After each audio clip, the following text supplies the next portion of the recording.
Bien, estamos en vivo, sábado 19 de septiembre, 10 de la mañana. Estamos en una nueva charla virtual de Aviadi. Hoy realmente es un lujo lo que nos va a pasar hoy. Ahora les voy a contar en un ratito. Ya tenemos a nuestra disertante del día de hoy en esta charla virtual, que ahora la vamos a presentar. Les quiero contar que seguimos con este ciclo de charlas virtuales en este 21º año de trabajo de Aviadi, ¿sí? Donde pese a esta nueva realidad que tuvimos con el COVID, ya estamos trabajando a paso firme en la medida que podemos, de la forma que podemos, y tratamos de estar cerca de nuestros socios y de toda la comunidad de Viedma, Carmen de Patagones, de la zona y, por qué no, también del país. Hoy tengo el placer, el gusto y el honor de tener a una persona, de que nos acompañe una persona en esta charla que hemos denominado diabetes y embarazo. Y esa persona es una persona a la cual yo respeto y admiro muchísimo, es la doctora Silvia Gorbán de la Pertosa. Para todos los que la conocemos, es la doctora La Pertosa. Silvia está formada, es médica especializada en nutrición y diabetes, ¿sí? Formada en la UBA. También se formó en el Hospital de Clínicas con el doctor Zavala. Eso lo fui recabando información ayer. Silvia también es profesora titular de Nutrición y Educación para la Salud de la Facultad de Medicina de la Universidad Nacional del Nordeste. Es miembro de la Sociedad Argentina de Diabetes, la SAD.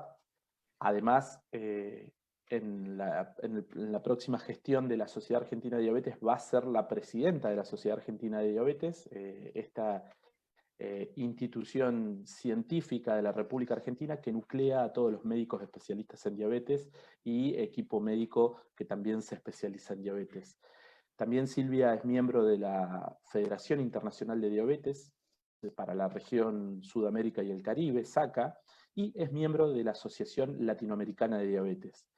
Por supuesto que Silvia está especializada y es consultora del Ministerio de Salud de la Nación, de distintos lugares, sobre diabetes y puntualmente sobre diabetes y embarazo. Por eso hoy es un lujo y un honor. Silvia, buenos días. Estás en Corrientes.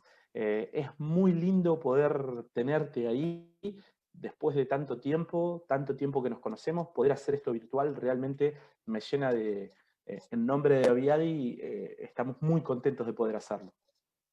Bueno, gracias Nico, la verdad que nos conocemos hace muchísimos años, hemos compartido los encuentros en Giardino, hemos compartido todo y admiro realmente todo el trabajo que vos hacés como profe dentro del Ministerio de Salud Pública y con las personas con diabetes.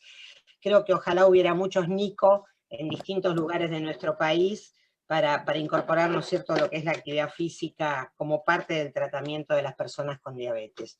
Así que desde ya te agradezco la invitación y bueno, vamos a compartir este tema cuando vos nos digas. Bien, Silvia, vamos a explicarle a la gente que nos está viendo, vamos a explicarle a todas las personas que nos están mirando, que ya son muchas personas, te cuento que tenemos mucha gente que está visualizando esta transmisión. Vamos a explicarle cómo vamos a dividir esta transmisión.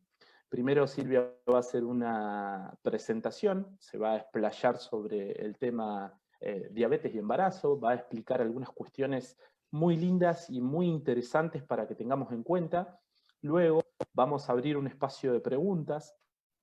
El espacio de preguntas ustedes las pueden realizar por el chat del Facebook, por donde están mirando la transmisión. Nosotros vamos a recabar esas preguntas y se las vamos a transmitir a Silvia sobre el final de la charla, y ella la va a contestar, las va a evacuar estas preguntas, y bueno, y después vamos a finalizar la charla. Por eso en el último momento, la vamos a dejar que se explaye tranquila.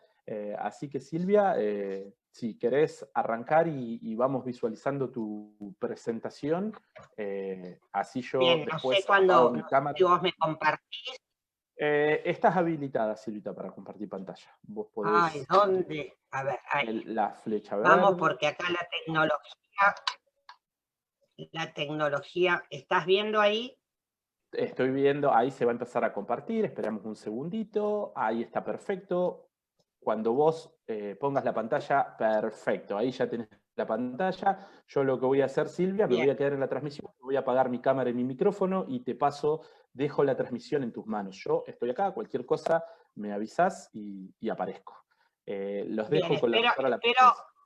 espero que no se nos corte el Tran- internet, que tranquila. venga todo bien, tener buena onda. Bueno, Vamos a ponerle lo realmente mejor. el tema, exacto, realmente el tema de diabetes y embarazo es un tema apasionante que requiere que le prestemos atención porque en este tema la mamá embarazada, por supuesto que ahora van a ver que hay dos tipos de diabetes, no siente nada, no tiene ninguna molestia, y si uno no la busca, no la encuentra.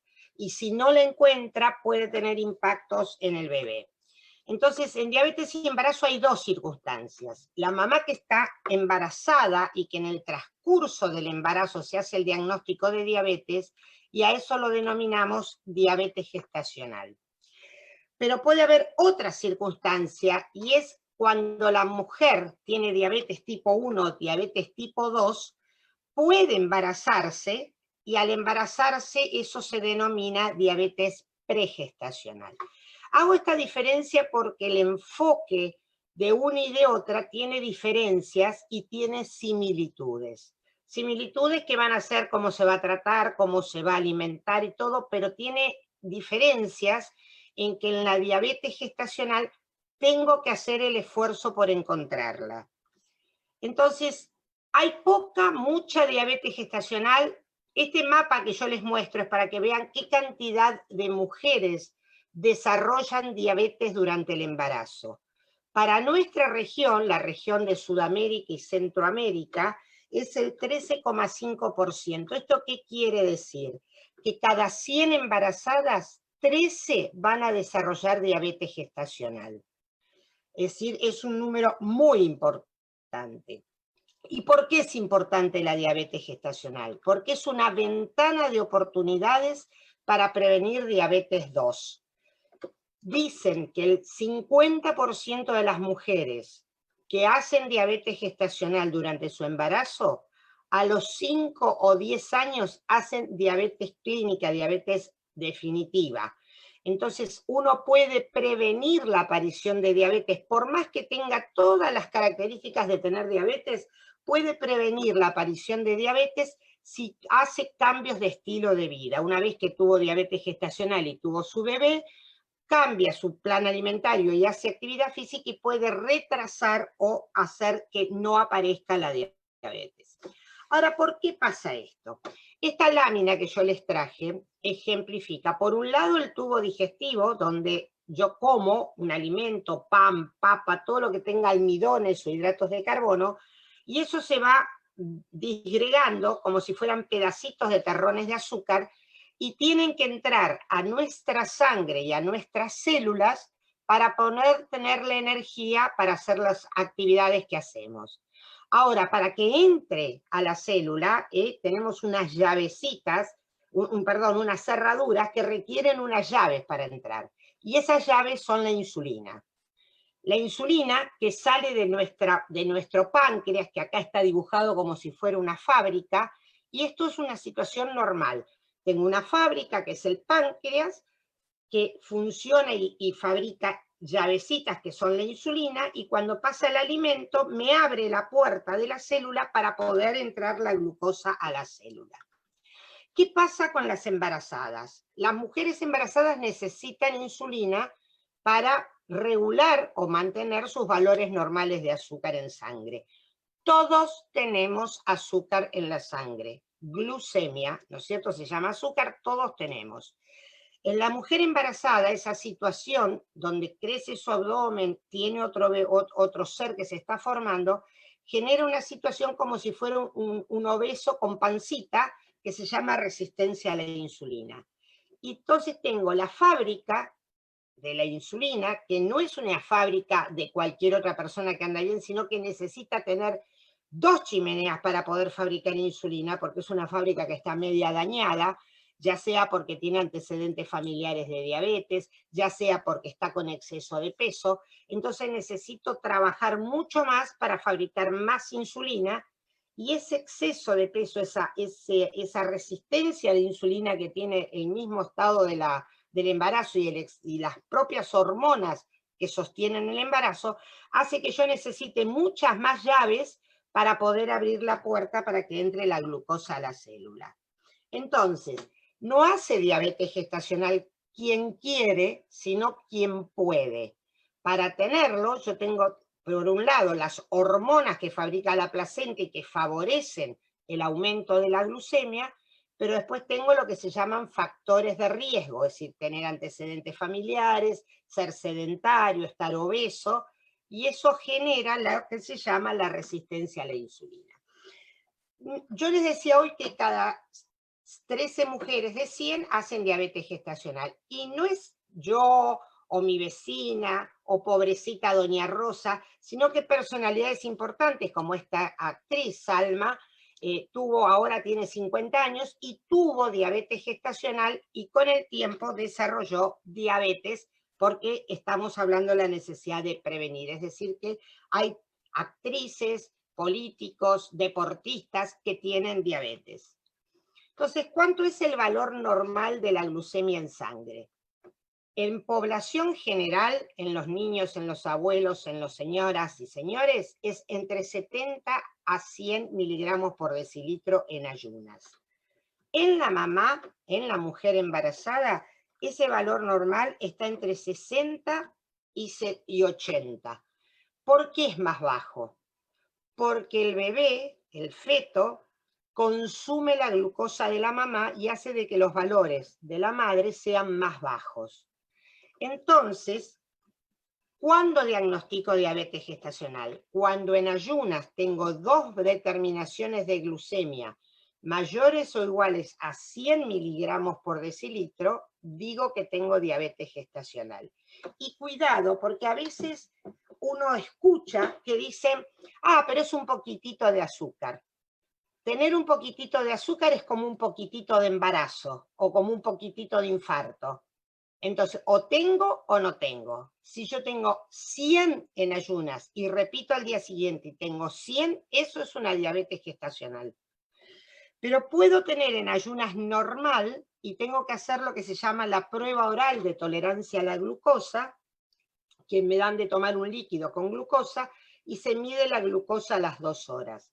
Si a las 2 horas ese valor es igual o mayor a 140, puedo hacer otra vez también diagnóstico de diabetes gestacional. Es decir, que tengo 2 formas: 2 determinaciones en ayunas mayor o igual a 100, o por la carga de glucosa mayor o igual a 140. ¿Cuáles son los factores de riesgo? Primero, la edad mayor a 30 años, el sobrepeso o la obesidad, tener familiares con diabetes, haber tenido un hijo de 4 kilos o más de un hijo con 4 kilos. ¿Vieron cuando a veces uno ve los diarios y sale el festejo, el super bebé de 6 kilos? Eso es para llorar. Eso es una mamá a la que no se le diagnosticó la diabetes y su hijo nació con 6 kilos y se les dice gigantes con pie de barro, porque son niños que pueden tener problemas al nacer o más grandes cuando son más niños o adolescentes. U otro antecedente es haber tenido diabetes gestacional en embarazos anteriores.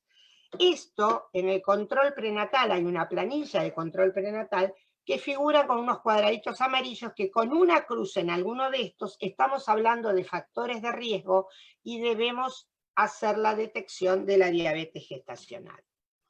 Ahora, estas 2 mamás van a ser la misma diabetes, porque no hay una diabetes, hay muchas diabetes. Y al haber muchas diabetes también va a haber muchas formas de encararlo. La mamá de la izquierda de mi pantalla es más flaca, es más joven, y la mamá de la derecha tiene más obesidad. Ven esa pancita, parece como el gordo panzón. Van a ser distintas. Si tienen menos de 25 años no tienen antecedentes familiares de diabetes, tienen peso normal o bajo, y hacen una diabetes antes de la semana 20 del embarazo, hay que medir los anticuerpos que me permitan, que se llaman el antigato, el SINT8, que me permitan ver si no es una diabetes tipo 1 que se diagnostica en el transcurso del presente embarazo. Puedo tener menos de 25 años, no tiene signos clínicos de diabetes, porque no tiene ni orinar mucho, ni mucha sed, ni nada por el estilo, pero tiene muchos familiares con diabetes. En el anterior no había antecedentes familiares de diabetes. Acá tienen la abuela, el tío, la tía, el papá, tienen diabetes, y entonces esto es una forma distinta de diabetes que se llama MODI, que es el modelo del adulto en el joven. Entonces, otra cosa que es interesante en las mediciones, a veces es frecuente ver que se mide insulina, como para hacer una determinación a ver cómo está la insulina. En el embarazo no hay que hacer determinación de insulinemia, porque el embarazo por sí se dice que es un sistema de resistencia a la insulina y la insulina va a estar alta. Entonces le dice, usted tiene una resistencia a la insulina, o le saca un índice OMA, como se dice, y eso hace que uno tenga que tratar. De ninguna manera hay que hacer esa determinación bioquímica. Entonces, ¿cuándo se hace la pesquisa de la diabetes gestacional? A toda mujer embarazada hay que medirle la glucemia en la primer consulta prenatal. Y hay que ir temprano a la consulta, no hay que esperar 6 meses, 7 meses. Ya en cuanto saben que están embarazadas, tienen que ir a la consulta y debe ser determinada la glucemia en la primer consulta. Si tiene uno o más factores de riesgo, porque esa mamá tiene 32 años, porque está obesa o porque tiene antecedentes, si ya ahí la glucemia es normal, puede necesitarse una prueba oral de tolerancia a la glucosa, como hablábamos hoy.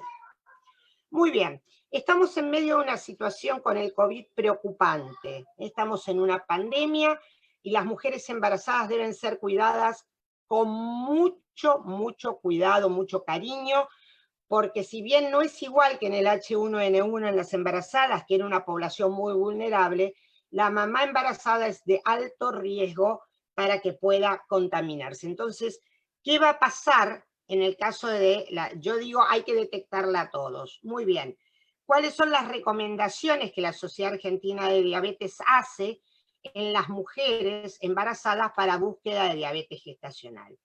En primer lugar, si yo tengo que en la glucemia en ayunas le dio 100 a la mamá, hay que tratar de que no vaya frecuentemente al médico y se puede hacer consultas por telemedicina, por WhatsApp, por sistemas de la computadora.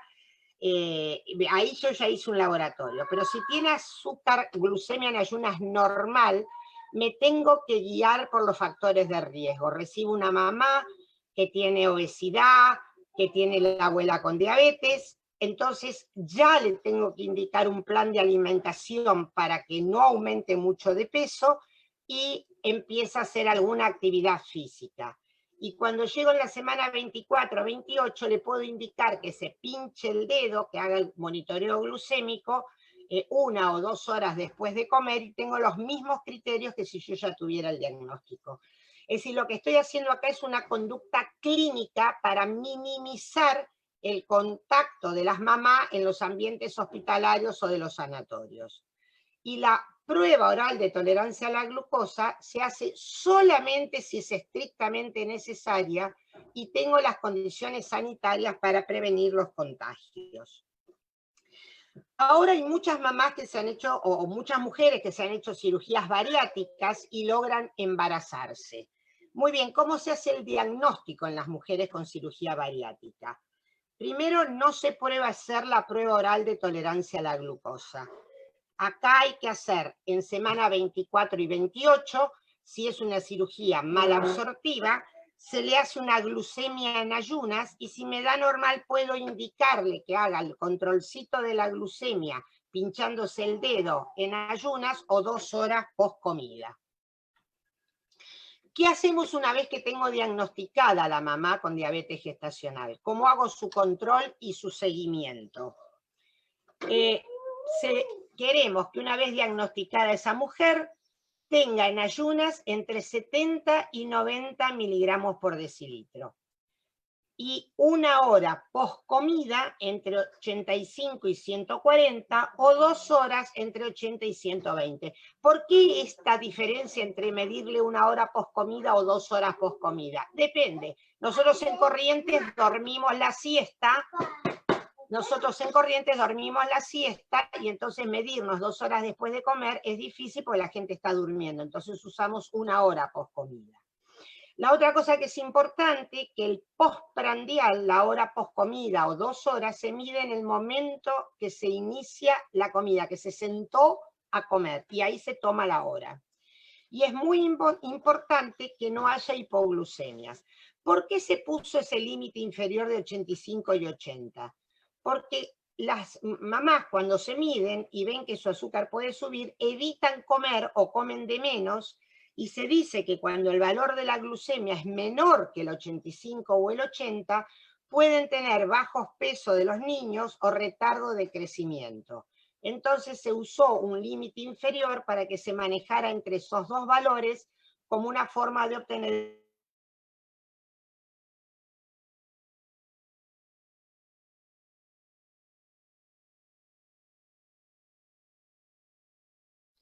que se usan las personas con diagnóstico de diabetes.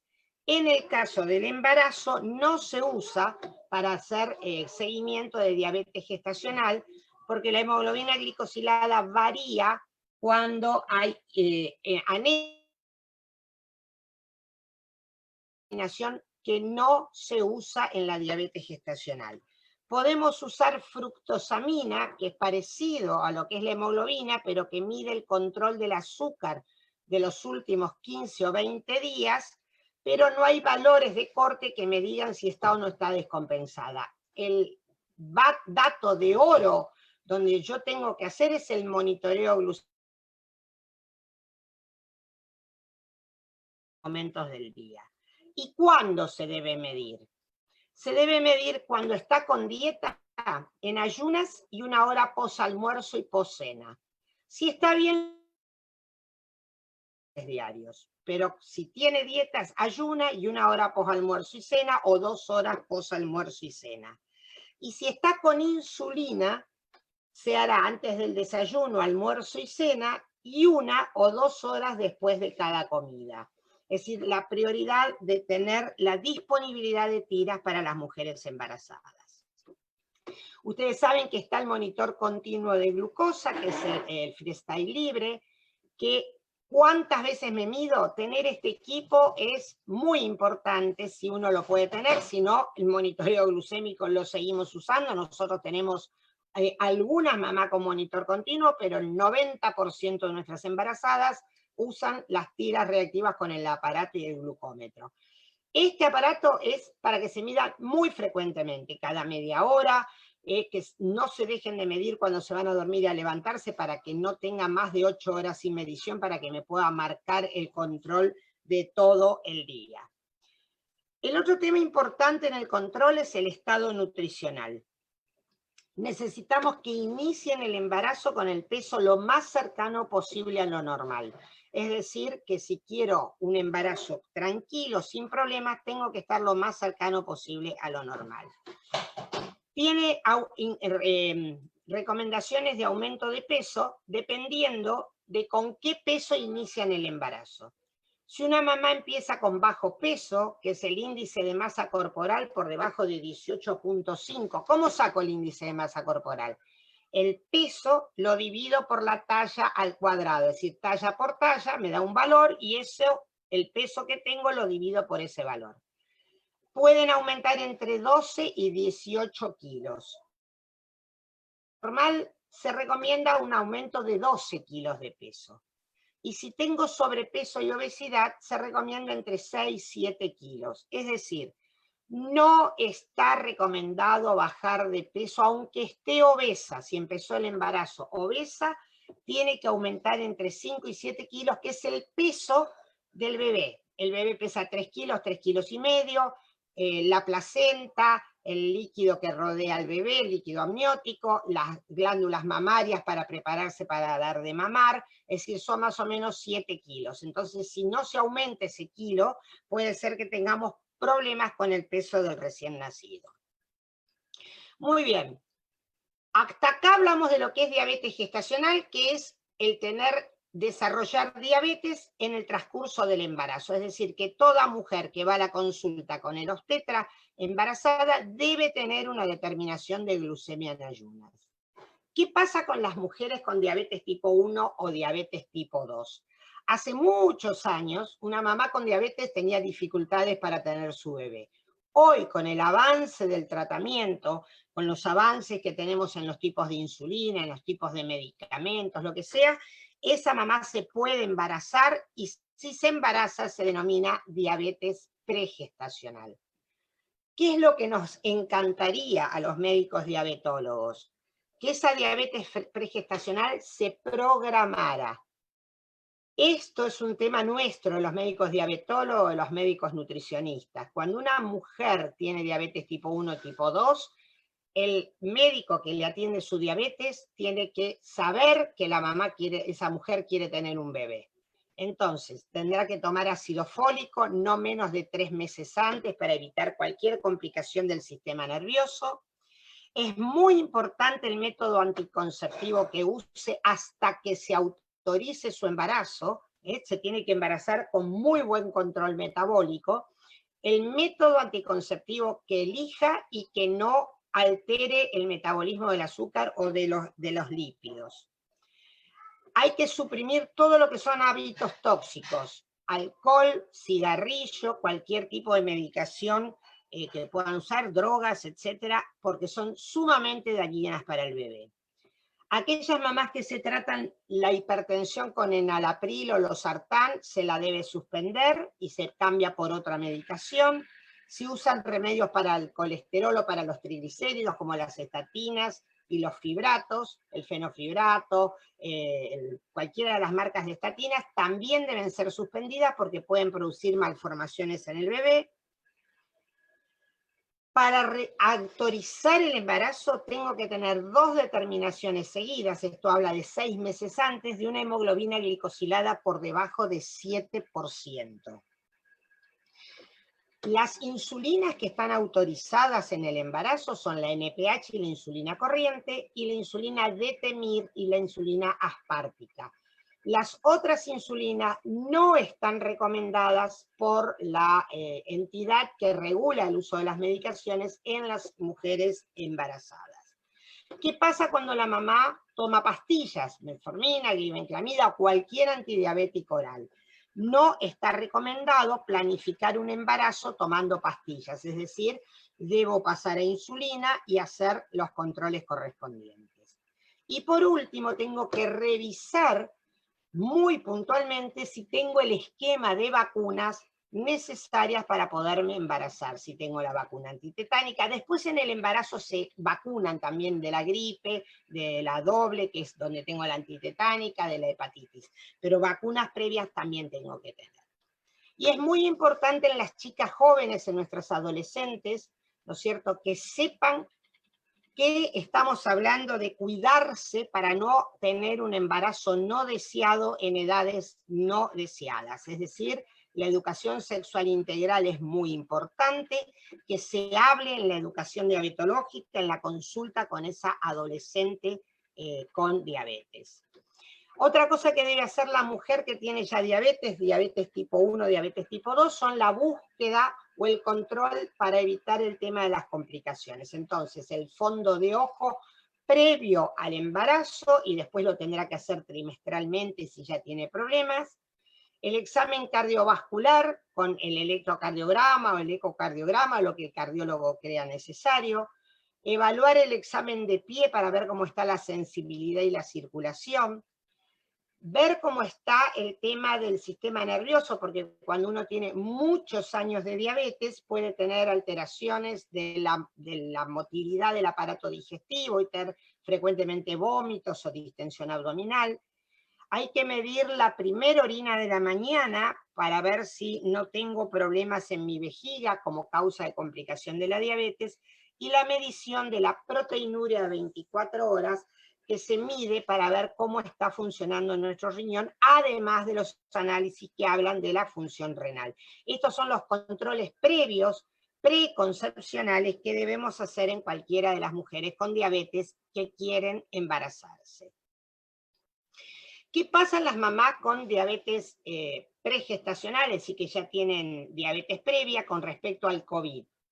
Es muy importante que se hagan el monitoreo glucémico habitual, que se controlen frecuentemente, que tengan pautas de alarma en lo que es el monitoreo de glucemia y de las cetonas. Hay que reforzar en estas mujeres la educación diabetológica, explicarle cómo se maneja la diabetes en los días de enfermedad, si tienen fiebre y todo, no dejarse estar, consultar rápidamente. Hay que tratar de organizarse consultas conjuntas en el mismo día que van con el diabetólogo, el obstetra, el laboratorio, para no andar paseando por los sistemas de salud, y tratar de hacer el seguimiento por telemedicina. Y el control oftalmológico se hace solo si la mamá embarazada tiene una lesión retinal previa, sino, o mal control, si no se posterga. Es decir, la idea es que tengan el menor contacto posible con los sistemas de salud. ¿Cuál es el tratamiento? Y acá el tratamiento va a ir de la mano tanto para la diabetes gestacional como para la pregestacional. Sin duda la educación es la herramienta de base y fundamental en estas mujeres. ¿Qué pasa con el plan de alimentación? Hay muchos mitos con la alimentación en las personas con diabetes y más en la mujer embarazada. Una de ellas dice, bueno, estoy embarazada, como por 2. Esto es absolutamente falso. Tengo que aumentar el peso de acuerdo al peso con el que inicié y no pasarme de eso, porque el exceso de peso trae problemas en el bebé y trae problemas en la mamá. No puedo comer pastas, entonces empezamos esa indicación: no papa, no fideo, no pan, nada. Eso no es cierto, es falso. Tiene que haber un porcentaje de aporte de hidratos de carbono, de lo que se llaman almidones, que equivalen al 50% de nuestra alimentación, ya sea con legumbres, con pastas, con frutas, con verduras. ¿Puedo comer remolacha? ¿Puedo comer zanahoria porque es dulce? Sí. La verdura cruda, cuanto más cruda, de todos los colores, es importante porque aporta las vitaminas y minerales necesarios y aporta fibras que hace de que la glucosa no suba bruscamente. Tengo que comer todo hervido. Esto es falso, porque ustedes no tienen, la mujer no tiene lesionado el aparato digestivo, no tiene problemas de vesícula. El hervido lo que hace, en el caso de las verduras, el zapallo, el puré, es subir bruscamente los valores de glucosa, y eso no es bueno. Es decir, que cuanto más crudo, mejor, y la preparación de las carnes puede ser de cualquier forma la preparación. ¿Puedo usar aceites? Sí. Necesito no menos de 2 cucharadas de aceite por día, porque eso me aporta las grasas saludables para la formación del tejido del sistema nervioso de nuestro bebé. ¿Puedo usar aceite de oliva? A veces es caro, así que puedo reemplazar el aceite de oliva por aceituna, por la palta, que son ácidos grasos buenos. La carne de cerdo tiene ácidos grasos también buenos y saludables. El uso de semillas, el uso de almendras, nueces, avellanas. La otra cosa, ¿puedo comer milanesa con papa frita? Bueno, eso va a depender del peso que tenga esa mujer. Si es un peso normal, o por debajo de lo normal, puede comerlo porque lo que me aporta es más calorías. Pero si estoy obesa, no es recomendable porque hago una sobrecarga de calorías que no es bueno para este momento. Entonces, recordemos que en el embarazo no se recomienda bajar de peso.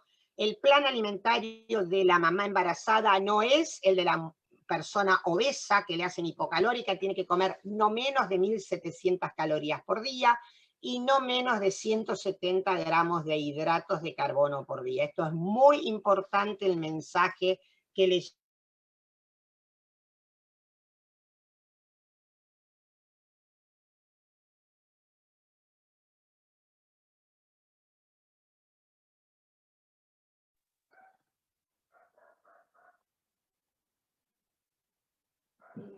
Bien, estamos teniendo algún problemita de conectividad. A ver, Silvia, ¿estás? Ah, estás ahí, ahí te vemos de vuelta, perfecto. Volvemos. Ahí volví.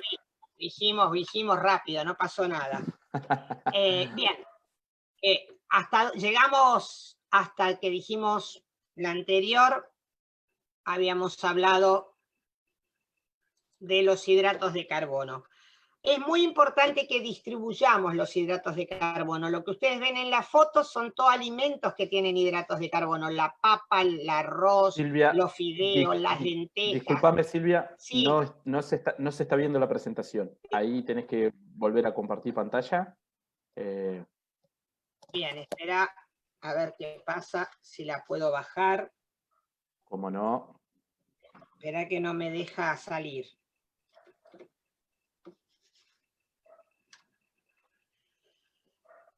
Espera que estamos con problemas acá. Ahí. Ahí parece. A ver.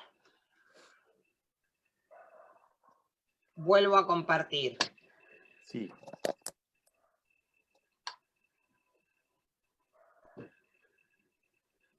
Ahí está. ¿Ahora Perfecto. se ve? Desde donde quedaste, ¿Sí? en plan perfecto. Dejo la transmisión de vuelta en tus manos. Bien. Bárbaro. Bueno, decía de que hay que distribuir los carbohidratos. Como ustedes pueden ver ahí en la pantalla, tienen papa, fideo, pan, las legumbres, las semillas, la banana, todo eso son hidratos de carbono complejos. Y es muy importante que los distribuyamos entre el desayuno y la merienda, entre el almuerzo y la cena, y si necesito colaciones a media mañana o antes de irme a dormir. Es muy importante que no haya más de 8 horas de ayuno entre que ceno y me tomo mi próximo desayuno. Es decir, que si soy de cenar temprano, tipo 9 de la noche, y desayuno a las 8, tipo 11 o 12 de la noche, hay que comer una fruta o un yogur con cereales. Y es conveniente que el desayuno sea no más de 2 porciones de hidratos de carbono, como 2 rodajas de pan, con leche y con queso, que aporta el calcio que la mamá necesita. Yo les doy un ejemplo acá de lo que sería, por ejemplo, un almuerzo donde reparto, yo dije hoy antes de que no menos de 170 gramos de hidratos de carbono, ¿y eso qué será? Esta comida que yo les muestro tiene 60 gramos de hidratos de carbono, es decir, tengo medio plato de fideos, tengo una porción de verduras y una porción de carne, el agua y una porción de sandía. Este plato tiene 60 gramos de hidrato. ¿Puedo aumentar las verduras porque me quedo con hambre? Sin ninguna duda. Mientras coma verdura cruda de todos los colores, si quiero comerme una cacerola, puedo comer una cacerola. Eso no me está aportando muchas calorías y me está dando muchas fibras, vitaminas y minerales. Es decir que tener diabetes no implica, ¿no es cierto?, pasar hambre o no poder comer lo que nos gusta. Es muy importante que ese fideo sea hervido no más de 5 minutos, que sea lo que le llamamos fideo al dente, lo mismo que el arroz que no esté pasado, porque eso es lo mismo, se llama índice glucémico, impide que la glucosa suba bruscamente post comida. Otra parte del tratamiento muy importante es la actividad física. Puedo hacer yoga, puedo salir a caminar, puedo hacer ejercicios arriba de la pelota, con pesitas, con las cintas. Es decir, si antes hacían actividad física antes de embarazarse, pueden seguir sosteniendo el plan de actividad física sin ningún problema. Hay contraindicaciones para la actividad física en caso de que haya un embarazo múltiple, que haya contracciones, pero esas indicaciones las va a dar el obstetra. Muy bien. Si el ejercicio y la dieta fallan porque no logro en la diabetes gestacional mantener los valores de glucosa en niveles, se aplica insulina. Esta es la situación en la diabetes gestacional. En la diabetes pregestacional, la indicación es insulina. No está recomendado el uso de pastillas de la diabetes en el embarazo. Entonces, ¿Cuándo voy a ponerle insulina a una mujer con diabetes gestacional? Cuando la glucosa en ayunas sea mayor a 90 en varias ocasiones, o más de 140 a la hora o más de 120 a las 2 horas, tiene indicación de insulina. Yo ya les decía hoy que insulina, NPH, Detemir, o el uso de la corriente o la aspartica para las correcciones.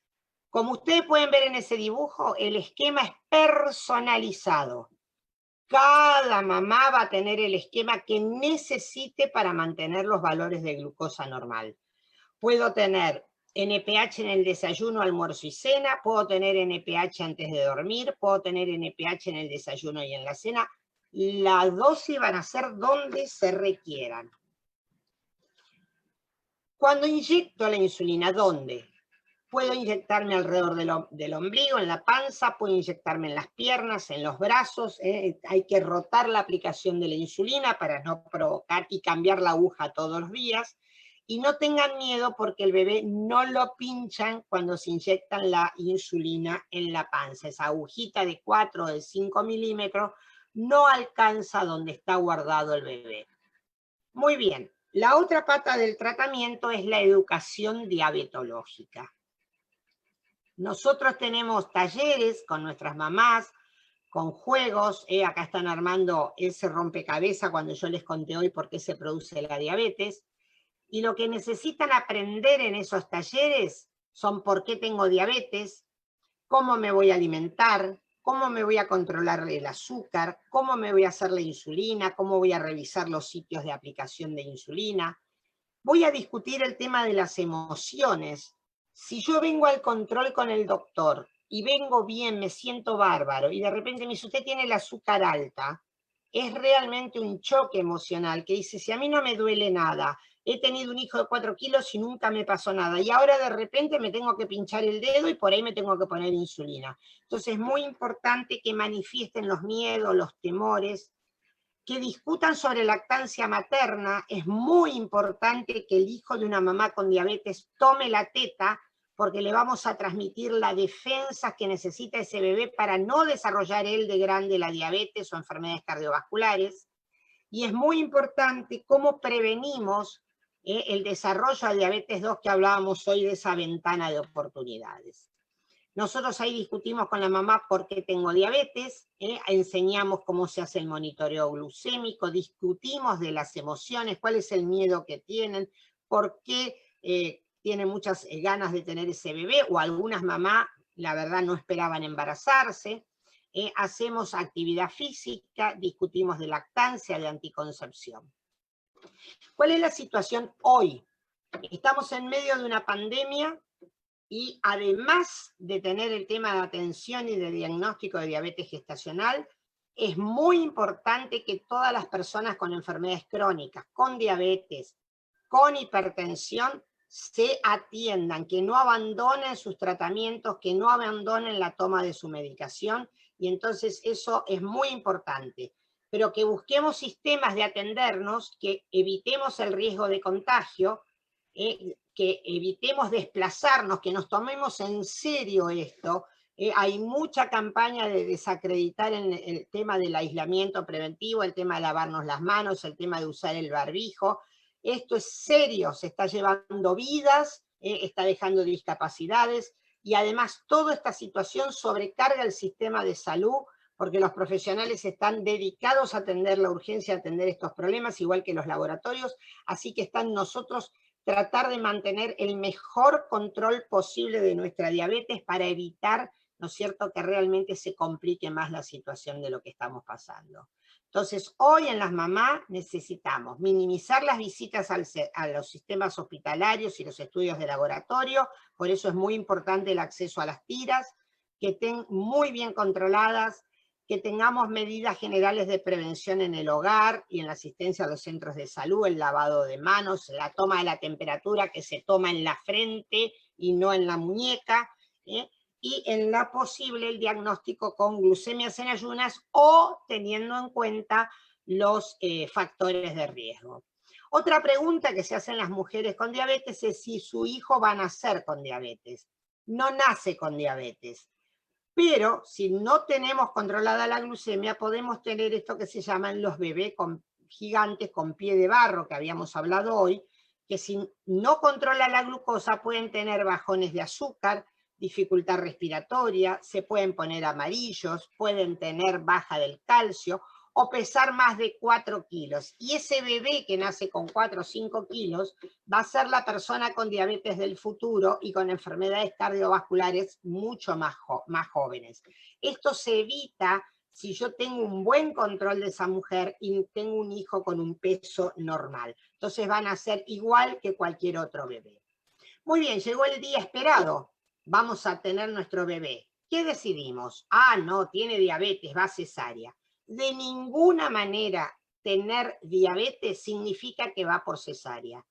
Tratamos de que el parto sea lo más normal posible, el parto vaginal, porque el pasar por el canal de parto le damos las bacterias a ese bebé para formar su propia microbiota intestinal que lo defienda de las enfermedades crónicas.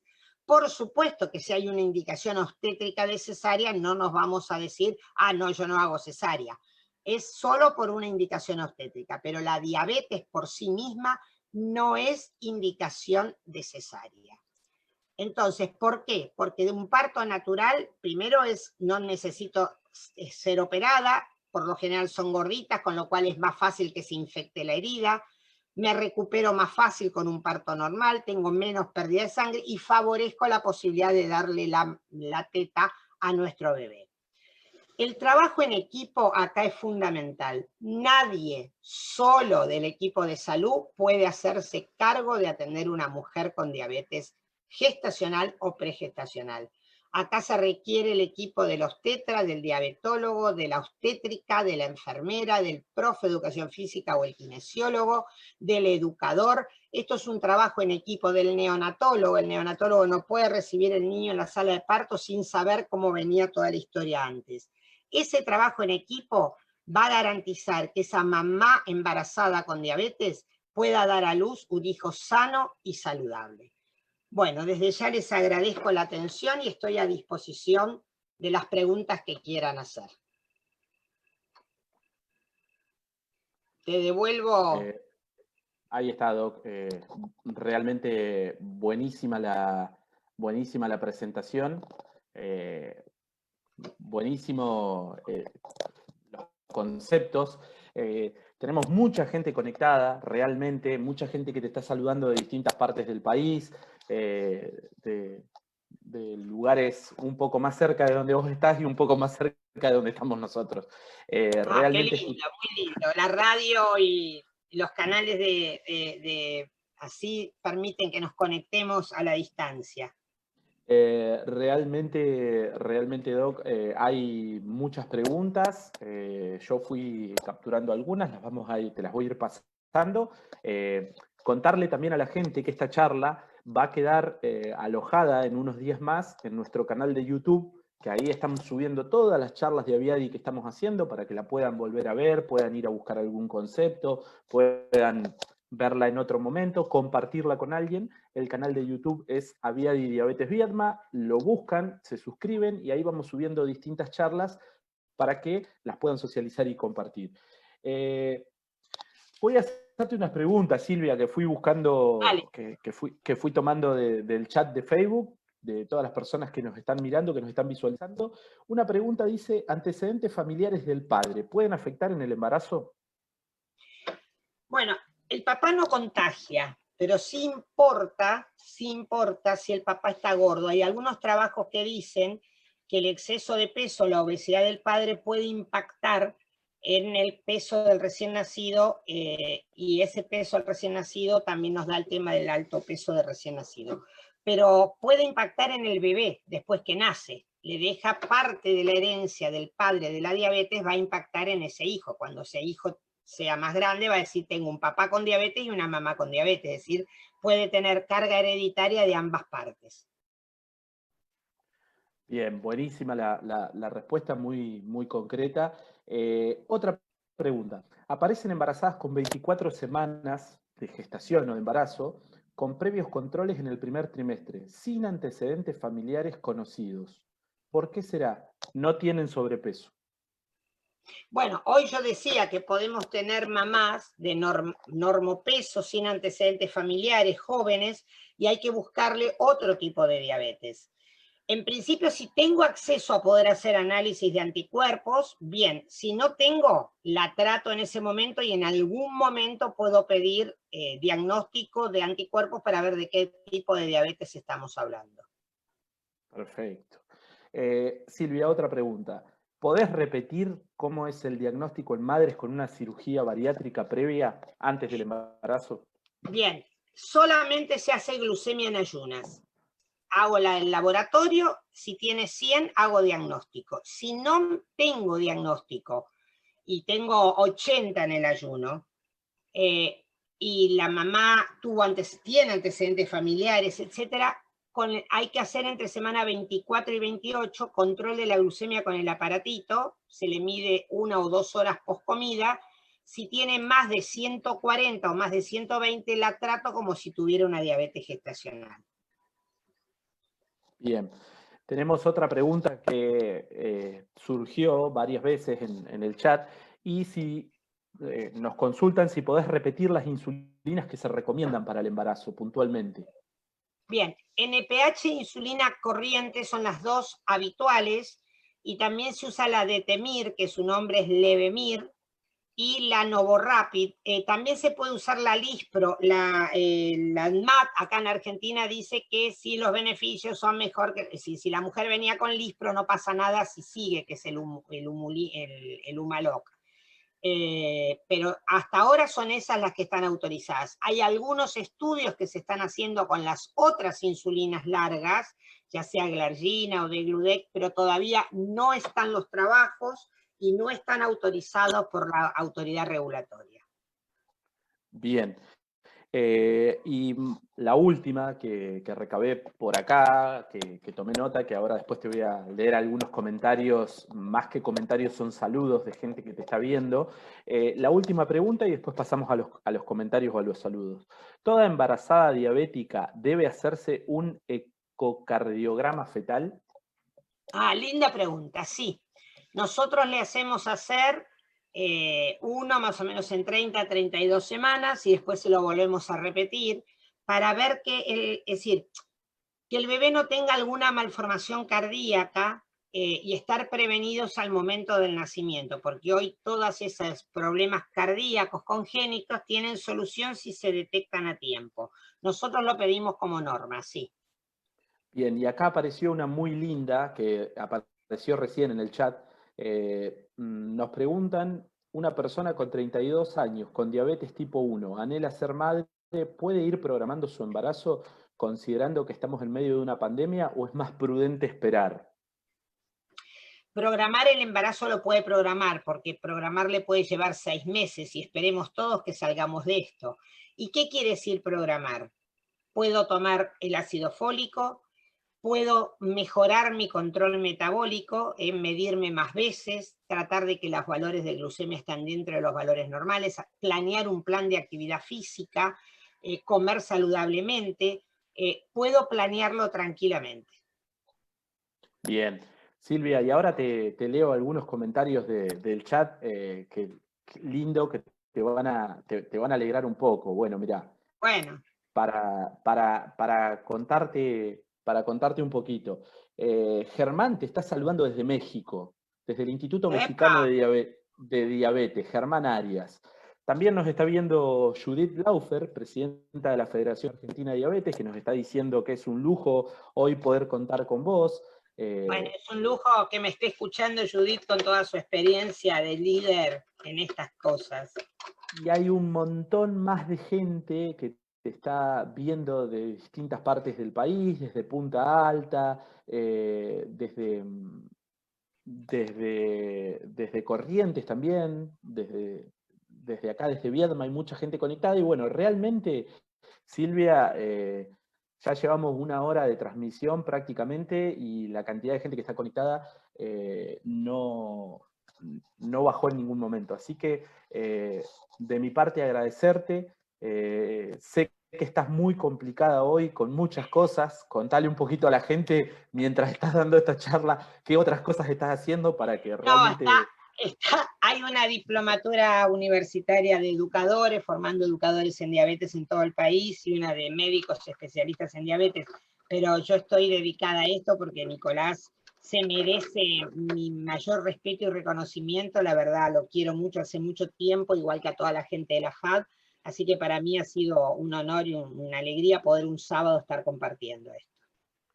Realmente, Silvia, yo de parte de Aviadi lo que puedo decirte que has jerarquizado nuestro programa educativo con esta charla, sin desmerecer el conocimiento de nadie, pero considero que sos una referente en la República Argentina sobre lo que es diabetes y embarazo. Me parece que sos palabra autorizada para hablar de diabetes y embarazo, al ser consultora del Ministerio de Salud de la Nación, al ser integrante de la Sociedad Argentina de Diabetes, al estar en la IF, me parece que todas esas cosas te dan la autoridad como para que todos podamos escuchar y compartir conceptos. Esto no se trata de imponer. Bueno, y yo ayer te contaba, exacto, yo te contaba ayer que estamos formando la red de diabetes gestacional a nivel de las reparticiones públicas, de los hospitales públicos y centros de salud. Ya tenemos algunos contactos con la gente de Río Negro, así que vamos a tratar de armarlos en cada provincia porque queremos fomentar la teleeducación y la teleasistencia, así que es muy importante este tipo de programas porque hace que la gente también se vaya interiorizando, ¿no? Perfecto. Silvia, de mi parte, liberarte, darte de vuelta Gracias, Nico. las muchas gracias por estar ahí. Sé que estás muy complicada con tus actividades y sin embargo le pusiste toda la onda, toda la voluntad. Preparaste una presentación bárbara. Ayer cuando estuvimos charlando hicimos memoria de algunas anécdotas de otros tiempos. Y bueno, realmente agradecerte. Decirle a toda la gente que tomen las palabras de la doctora Lapertosa en cuanto a lo que es el COVID. Hay mucha desvalorización de lo que está haciendo el equipo de salud. Hay equipos de salud que están muy cansados, muy fatigados. Por favor, respetemos las indicaciones de las autoridades. Vamos a cuidarnos exactamente, vamos a tomar esto en serio, esto no es un chiste. Así que bueno, por mi parte, cerrar esta transmisión diciéndole a la gente que esta charla va a quedar alojada en el canal de YouTube de Aviadi, que es Aviadi Diabetes Viedma. Nos pueden seguir a través del Facebook, que también es Aviadi Diabetes Viedma. Y bueno, Silvia, por mi parte, nuevamente darte las gracias. Un abrazo y gracias por la conexión. Un abrazo. Gracias. Chau. Nos vemos dentro de 15 días. Hasta luego. Gracias a todos.